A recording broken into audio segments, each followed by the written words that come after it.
ভালো ননদ পাওয়া মানুষেরা নাকি খুব সৌভাগ্যবতী হয়। আলহামদুলিল্লাহ, তাহলে ওই মানুষের দলে আমি একজন।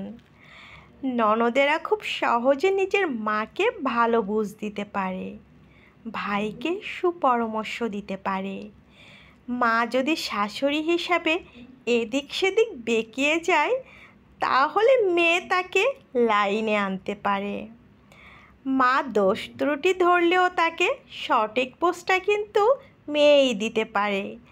ভাবির পিছনে তো লাগেই না, বরং নিজের মার ভুল করলে তাকে শুধরিয়ে দিতে পারে। কারণ মেয়েরা মায়ের অনেক কাছাকাছি থাকে। আবার একই সাথে ননদেরা একটি সংসারের অশান্তি করবার জন্যই যথেষ্ট। দিন রাত মায়ের সাথে ফিসফিস করতেই থাকে, ভাইকে কুপরামর্শ দিতে পারে, দোষ ত্রুটি ধরে ধরে জীবন শেষ করে ফেলে। আর সেই ননদ যদি ভালো হয়, তবে শান্তির মাত্রা সেখানে বেড়ে যায়। আলহামদুলিল্লাহ, আলহামদুলিল্লাহ, আল্লাহ আমাকে এরকম একজন ননদ বলবো না, বড় বোন দিয়েছেন। এর জন্য ভালো শাশুড়ি হবার চেয়েও মানুষ হিসেবে একজন ভালো ননদ হওয়াটা বেশি জরুরি। ভালো ননদ পাওয়া অধিক সৌভাগ্যের।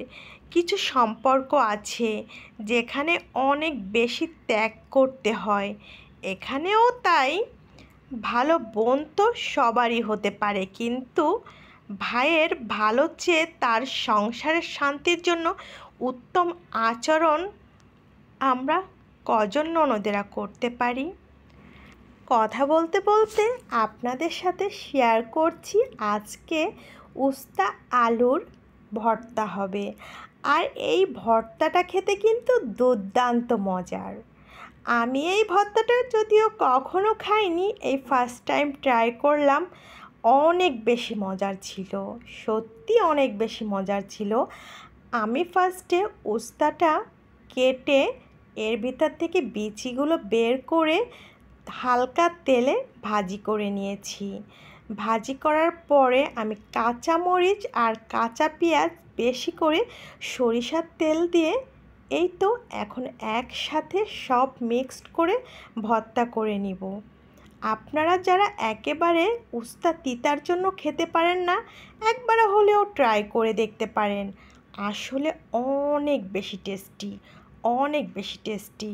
ভিডিওটা দেখার জন্য অনেক অনেক ধন্যবাদ। আসসালামু আলাইকুম। ভালো লাগলে লাইক শেয়ার করে